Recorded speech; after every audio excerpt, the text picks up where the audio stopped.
Welcome to Bookpods. Today we are taking a deep dive into what is arguably the single most important book ever written on wealth, trade, and markets. Adam Smith's 1776 masterpiece, The Wealth of Nations. And this is so much more than a history lesson. I mean, this is really the cornerstone of all modern economic thought. Adam Smith, a Scottish economist and philosopher, he basically earned his title as the father of economics. Or the father of capitalism, as some Yeah. people call him. Exactly. And what a legacy. When it came out, it was incredibly controversial, revolutionary, really. It just completely upended centuries of thinking about how nations get rich. And you see that legacy today. You have titans of finance, like Warren Buffett, saying this is where they learned economics. Right. Charlie Munger called Smith one of the wisest people who ever came along. And that's because it's a blueprint. Smith wasn't, some academic lost in theory. He was a pure pragmatist. He just observed the world. And if you boil down all 1,000 pages, the message is this: you have to trust in incentives.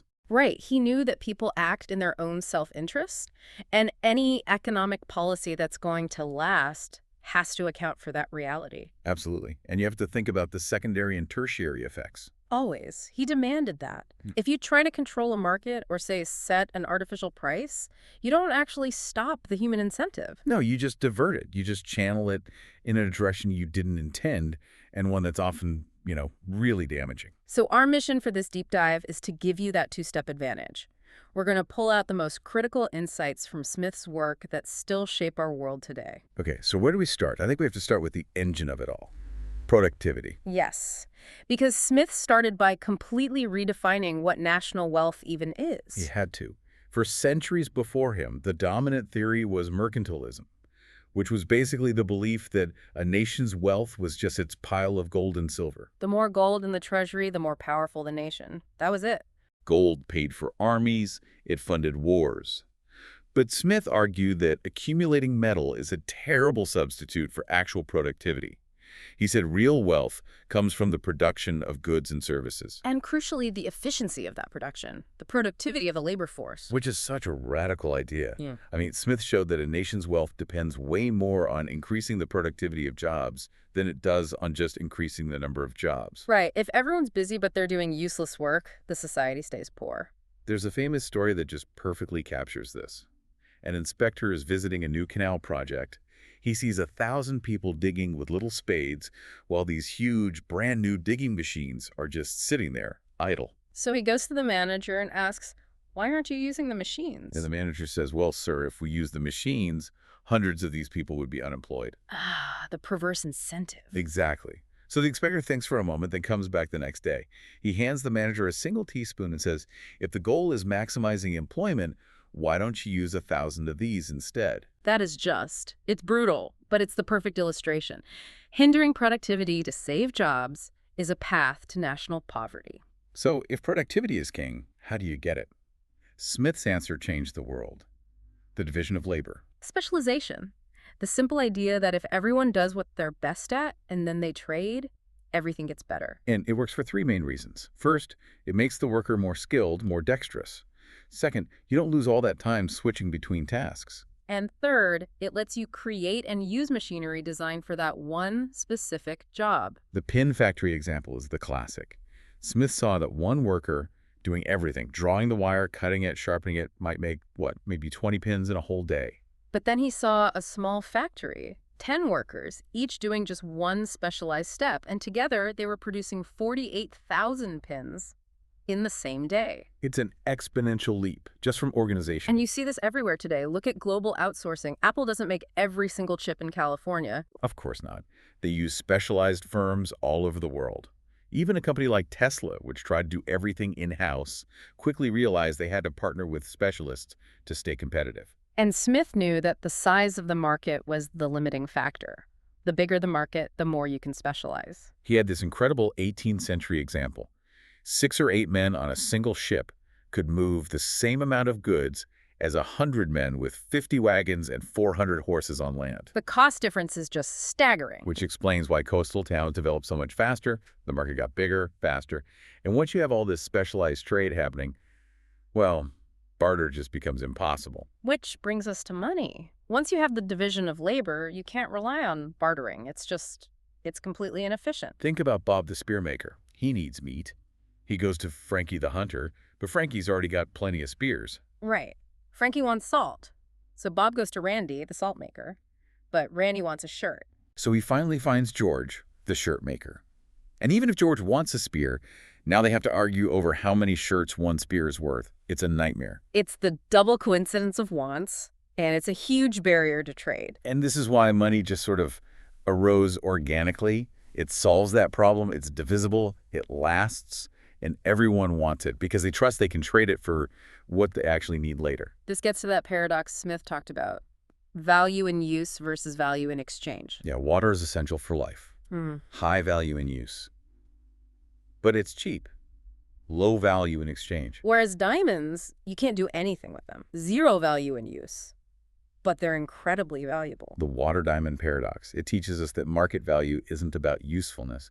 It's about scarcity and demand. And the utility of money itself, whether it's a gold coin or a paper bill, it relies completely on trust. It's all about faith in the system. Warren Buffett had that great line about the dollar bill. It says, "In God we trust." But he said it should probably say, "In the Federal Reserve we trust." That's good, because that's what's actually backing it. So once we have money as the yardstick, how is the price of anything actually set? Smith said the real price of something is the labor it took to get it, the effort. Right, the time, the energy. That's the real human cost. The nominal price is just that cost measured in money. And every single nominal price, he said, breaks down into one of three things. First, a wage for the labor. Second, a profit for the person who put up the capital and took the risk. And third, a rent for the owner of the land where it all happened. And that third one, rent, is the wild card. It varies so much. Massively. You could pay, what, over $5 million for an acre in New York City? But maybe $20,000 for the same size plot in a remote Swedish village.